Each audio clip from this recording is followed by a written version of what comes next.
ये जो मीटिंग रखी है इसका कारण है कि हम लोग ये चाहते हैं कि आप लोग अपने समय के साथ, देखिए हमारी पीढ़ियों ने जो काम किया उससे हमें बदलना पड़ेगा, और जिसने बदला है अपने काम को जिसने बदला है, आपने देखा होगा उसमें अलग ही बदलाव होंगे। हम है ना। अभी अगर मैं बात करूं, हमारे वकील साहब हैं, इनके दादाजी ने भी खासा खेती करी होगी, इनके पिताजी भी खेती करी, ये धोखे से निकल भागे ऐसे, ये धोखे से निकल भागे इधर को, शहर की तरफ को। ये पढ़े लिखे वकील बन गए। इनसे पूछ के बता दो ये वकील है तो ये अपने बेटों को फावड़ा चलवाने या जो कलम इनके हाथ में लग गई उसे चलवाएंगे, भाई काम कराएंगे तुम। और हम क्या बताते हैं, हमारे पास 1.5 बीघा जमीन है, हमारे 4 बेटे हैं, तो हम 1.5 बीघा में घुमा देंगे पूरे दिन। हाँ? और जाट के पास 100 बीघा 60 बीघा जमीन होगी तो बेटे बाहर होंगे और हम तो नौकरी कर रहे हैं उसके यहाँ।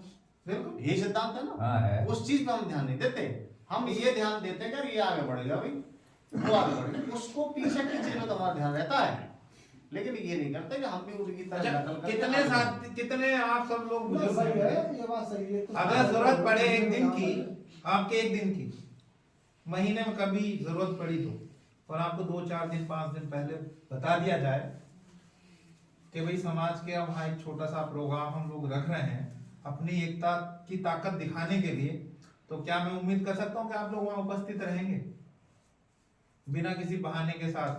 क्योंकि बहाने तो मेरे पास भी इतने हैं कि ठंड ज्यादा हो रही, 100 किलोमीटर है, मेरा बेटा रहता है, स्कूल जाता है, मिसेस जो है जाती है, खड़ा हूँगा तो ही चुनाव लड़ सकता हूँ। ना ना ना, ये कोई ऐसा नहीं है, कोई बात नहीं।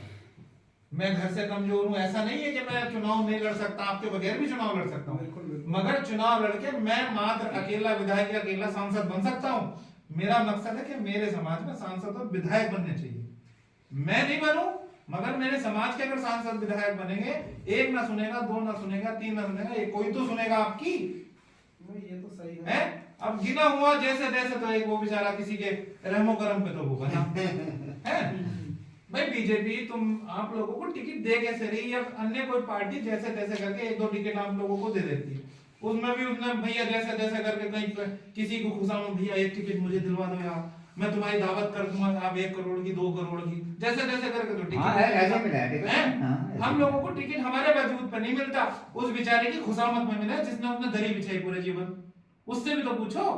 हम लोग क्या करेंगे, आपने कभी एकता की पैसे की जरूरत नहीं पड़ती टिकट लाने के लिए, नहीं, घर ला दूंगा मैं आपको, अभी तैयारी करो, इस संभल जिले से आप तैयारी करो, मैं नहीं कह रहा हूँ, मैं तो चुनाव लड़ने का ही नहीं, मैं कह रहा हूँ आप लोग तैयारी तो करो, कम से कम 30-40 हजार वोट होगा इस उसमें सैनिकों 30-40 हजार की भीड़ यही इकट्ठी कराओ, आपका जो टिकट होगा ना ऐसा लोकसभा का आपको करवाऊंगा चलो, और किसी 1 रुपए को खर्च करने की जरूरत नहीं है आप लोगों को, समझ रहे हो नहीं? जो नामजदगी में सरकारी पैसा खर्च होता है सिर्फ वो खर्च होगा, वो भी आप मत करियो, जाओ समाज से लेके दे दूंगा। मगर टिकट में जब वो अपने बल पे सब कुछ करता है तो उसकी मजबूरी हो जाती है आपकी बातों को नजरअंदाज करना। नजरअंदाज वही करता है जो अपने दम पे खड़ा होया हो। हाँ। अगर वो आप लोगों के रहमो कलम पे खड़ा होगा ना तो मजाल है वो आपकी बात को टाल दे, मजाल है, आप लोग अपने आप को बनाओ तो सही इसलिए है कि वो आपकी बात को सुने, आपके कदमों आपके पैरों को धो धो पी जाएगा वो। आज में आपने देखा होगा कि कोई ठीक सा कोई प्रधान की खुशामद क्यों की जाती है भाई, विधायक भी सांसद भी प्रधान जी कहाँ है, या कोई ठीक सा जिसके पीछे 100 200 500 लोगों की भीड़ हो या 1000 2000 लोगों की भीड़ हो, उसकी खुशामद क्यों होती है? आओ जी, मुझे लोग कहने लगे आओ जी पंकज जी आओ, और भैया कैसे हैं, सब ठीक ठाक है परिवार में सब, ये मेरी क्यों वो दुनिया भर की बातें पूछ जाए, पब्लिक जिससे पूछ ले उसकी तो नहीं पूछ लेगा, क्यों? उसे पता है ना इसके पीछे पब्लिक है, हाँ। इसलिए कर रहा मेरी खुशामद, वरना मेरे पंकज जैसे भैया तो उसके पीछे कितने रहे, मेरे से भी ज्यादा उम्र के बच्चे रहे, मगर खुशामद उसी की होती है जो एक गुट में हो। आप, मैंने कई बार कहा है कि हम लोग बिखरे हुए हैं, इस बिखराव को हम एक समेटने की दिशा को दिखाने की कोशिश कर रहा हूं लगातार, और इस बिखराव को पहले खत्म करेंगे हम शिक्षा से। यहां पर जब तक हमारे बच्चे, आने वाली पीढ़ी शिक्षित नहीं होगी, तब तक हमारा बिखराव ज्ञान की कमी के कारण ही हम बिखरे हुए हैं। दूसरा, इसके बाद अगर हम संगठित हो जाए, पढ़े लिखे बच्चे, आज की डेट में युवाओं का जो रोल है इस संगठन स्टूडेंट आर्मी का मतलब ये नहीं कि मात्र स्टूडेंट के लिए है, आप लोगों के भी लिए है।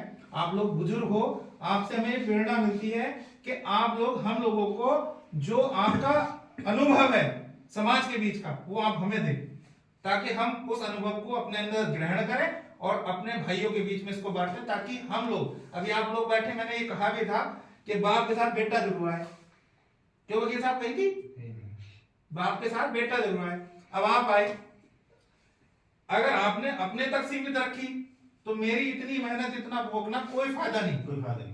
कोई फायदा नहीं। मुझे इतना मैं बोला, 1 घंटा रुका, रात काटी और आप लोगों को भी परेशान किया मैंने, और हम भी लोग जो है ठंड में आए यहाँ तक, कोई फायदा नहीं। यानी आपने सिर्फ अपने तक ये बात सीमित रखी। इसका फायदा मुझे तब होगा तब आप लोग समाज के बीच से पहले अपने परिवार में चर्चा करें, अपनी बेटी